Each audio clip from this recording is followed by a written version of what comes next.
Set score is 140. With that goal, Harvard leads 125 to 100, and in 5 goals time, a national champion will be crowned.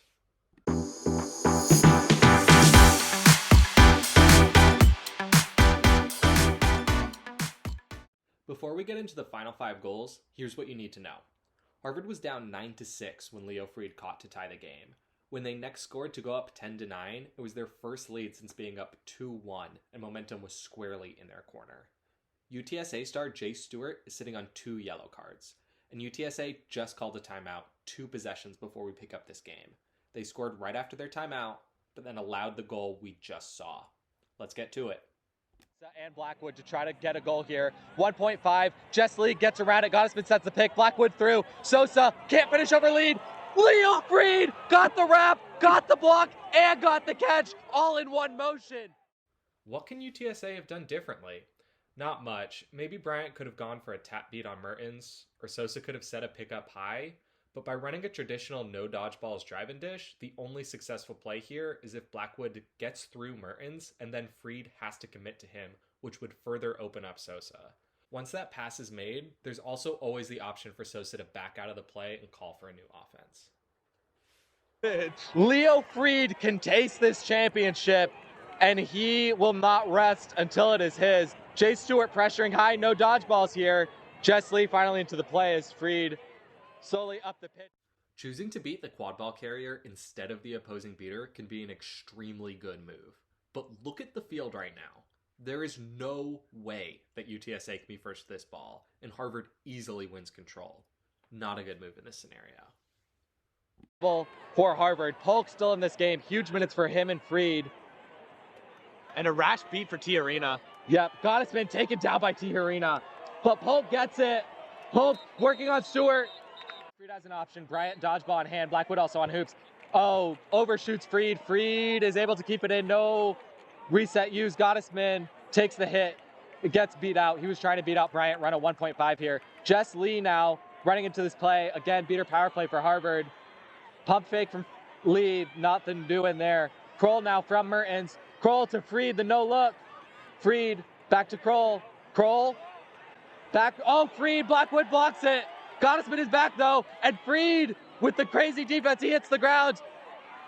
Oh, the Gottesman beat doesn't fall, and Alyssa Villalba puts UTSA back within 12-11. Kroll wants to find Fried on a drive-in dish for this play. Her first attempt finds him completely flat-footed, so he goes for the pass back and she tries to run the play again. But this time, Villalba isn't beat out, so Blackwood can fill the passing lane instead of committing to making a tackle.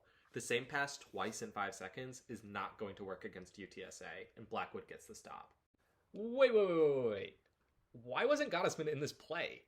Tiarina's in the box. Harvard is up 2 beaters to 1, and he's the back beater. When Jess Lee's beat on Sosa didn't lead to her chasers attacking on that last offense, she elected to run a 1.5 to give them a second chance, but her throwback was way off target, and Gottesman was too slow cleaning it up to get back into the center of the pitch to stop the fast break. Back, oh, Fried, Blackwood blocks it. Gottesman is back though, and Fried with the crazy defense, he hits the ground. Oh, the Gottesman beat doesn't fall, and Alyssa Villalba puts UTSA back within 12-11. And all of a sudden, that turnover makes this game feel a lot closer than it was about 30 seconds ago. Richard Chen back into this game, black headband, along with Anna Blanchfield. Leo Fried, right side, back to Blanchfield at the top. McMurton's far side, Polk near side corner. And it looks like UTSA is getting ready to kill off this power play. Only a few seconds left in the box. Yep. And he's out.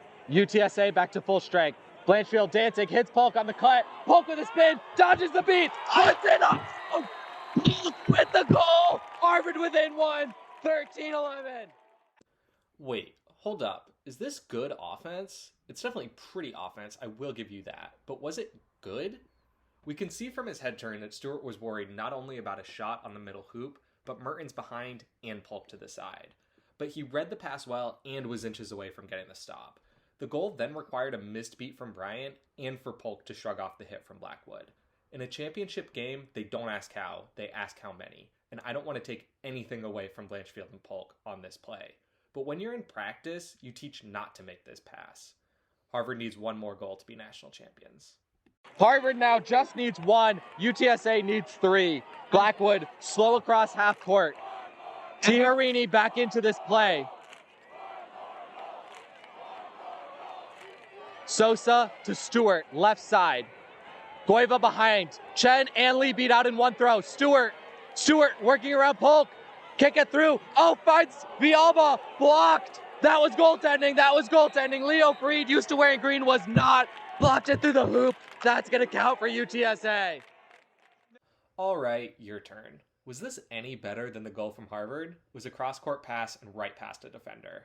Are these two teams just trading lucky possessions? Let's look back at that Harvard goal. When Blanchfield made the pass, the entire UTSA defense was set. Stewart and Bryant were right on top of Polk, and Blackwood was sprinting in. But Stewart's pass came with 3 dodgeballs on the ground, 2 point defenders committed to him, and Freed squarely focused on needing to step up and make a hit. The fact that the pass had to go over Freed is not ideal, but Villalba has time and space in a dangerous scoring area when receiving the pass, unlike Polk, who had no time, a beater, and a chaser on him. The goaltending discussion is a big boon for Harvard, as head coach Ethan Sturm is able to go onto the field and talk to Ian Polk and David Chen about their upcoming possession. A goal here wins the game for Harvard, but there seems to be some confusion in Harvard's setup. Sturm appears to tell Polk to go right and up the pitch with speed. Meanwhile, beating coaches Max Havlin and Lulu Zhu appear to be telling Chen to prioritize dodgeball control on the left side, which Sturm eventually seems to notice, but he makes no changes in his directions to Polk, nor seems to contradict the other coaches. With no dodgeballs back for UTSA and Blackwood and Freed behind Harvard's hoops, Harvard had a chance to run with 3 chasers and a dodgeball against 3 chasers and no dodgeball. But they don't. Harvard 13-12. And there's no one home, like you said, for UTSA. Harvard should recognize this. Ethan Sturm has been able to tell Polk. Stewart is right in his face. Chen is going to have to get in front of that. Sosa can also make a hit. Shannon set up for control. Polk Stewart is stripped by Stewart. Blanchfield first on it. Gets it to Freed. Freed now running around Villalba. Stewart takes it away. Jay Stewart takes it away. And Leo Freed with the mistake. Meanwhile, Chen missed a beat on Tiarina, which led to UTSA getting a dodgeball back on defense before Freed ran into Villalba. If Chen had gone with Polk, he could have beat out Stewart, a player who took the ball out of Harvard's hands 3 times on this play, and Polk would have had a much better chance to score. With Chen leading the way, even if UTSA gets the dodgeball back into the play, Chen is there to make a tackle or a beat. And even if Stewart was unable to take the ball from Freed on this play, Freed would have run into a dodgeball with no beater support of his own. As a coach, I never prioritize control, so my choice to run here won't surprise those who know me. But prioritizing control to get your best look might work for some teams. It might even work for Harvard here. But if that was the play, they needed to stall with their chasers and give their beaters time not only to win control, but set up in front of them for the offense. Instead, the beaters and chasers weren't on the same page, and Jay Stewart and Alyssa Villalba made them pay. Guilt is a powerful motivator, and in this case, causes a mistake. After being stripped of the quad ball, Leo Freed makes a desperate attempt to win it back and is called for back contact against Stewart. Was also not able to maintain control there. So really an unforced error from Chen. Might have been able to run the goal. Bryant now working Stewart, going up. Stewart, oh! Instead of running a half court, they try to push their advantage against a Harvard team that's down to 2 on-broom chasers after Polk is beat out on the play restart. The key to this play was Stewart rushing the possession. He had control and Bryant beat out Chen. If Stewart waits for Bryant to then throw at or tackle Lee, he can easily draw the rest of the Harvard defense and have an open passing option. Instead, when Lee meets him at the keeper zone, Harvard looks to have the hoops and the passing options covered with just 2 chasers. Stop. So again, Harvard needs 1, UTSA needs 2. Polk and Green cannot be beat there. And Jay Stewart incredibly lucky on that play. If that wasn't illegal contact, that he did not get his 3rd yellow. Matt Blackwood, yes. Matt Blackwood is just beat back to hoops by Jess Lee. Blanchfield now with it. Niels Mertens gets the ball now. Other option is Polk, Freed in the box. Jess Lee guarding here. Blanchfield, just throws it away right to Blackwood. I don't have a lot to say about this possession, other than good on UTSA for not letting Harvard stall. Blanchfield could have stayed further back, but a drive with the purpose of getting Bryant's dodgeball on the ground, along with a plan to pass back to Mertens as the beat was incoming, would have been a good opportunity for Harvard to win control as they killed Freed's penalty. Instead, the throw from Bryant surprised her, and UTSA gets another chance to score on the power play. Blackwood slow though with Lee back. Blackwood now with momentum. Lee gets hit hard. Jay Stewart. He can't go. He went for the style points and missed. Blackwood, meanwhile, does put it home. Blackwood finishes through Mertens. This one is tied at 13. Both teams are at full strength. The next goal wins. Bryant's play here cannot be overstated.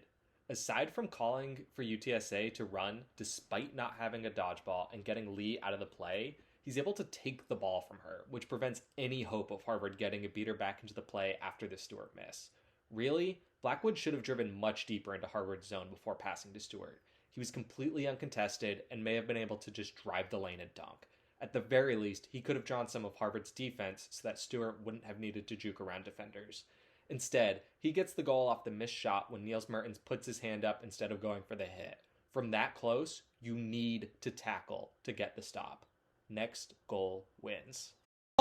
Slowly, dodgeballs with UTSA. They're looking to press high. Tiarini backs it off. Blanchfield now with it.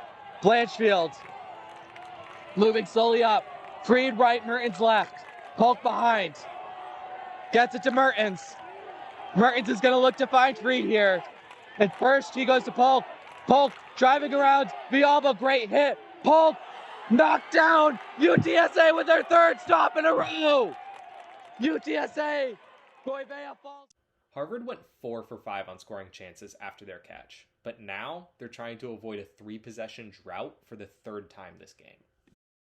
This was Harvard's first full-strength, half-court possession with a chance to win the game, and they appear to have set everything up exactly how they wanted. UTSA's defense was just too good. That comes from 2 things.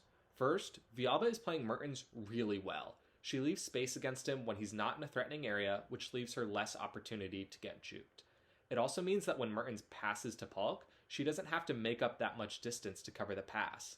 In fact, Polk drives as soon as he controls the quad ball, but because the pass was a little behind him and he drove to his right where Villalba was coming from, he had no chance to get around her. The second great play comes from Blackwood.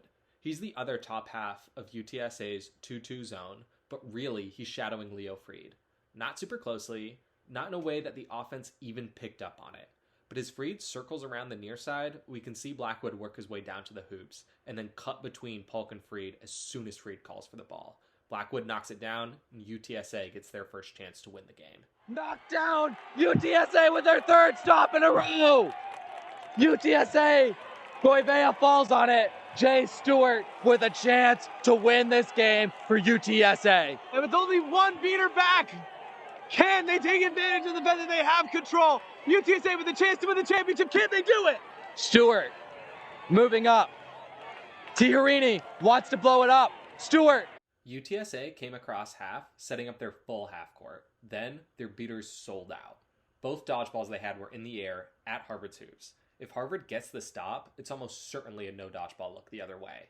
But UTSA isn't playing to stop Harvard again. They're playing to score. When Stewart sees the beaters go, he goes too. There is no hesitation. Tiarina leads the way, Stewart jogs behind. Tiarina makes a throw, Stewart turns the speed on. By taking out the beater and the hoop defender on the same side as the ball carrier, UTSA made it a one-on-one for Stewart against Polk, a matchup they'll take any day of the week. Jay Stewart, you and UTSA are the D1 Collegiate Champions!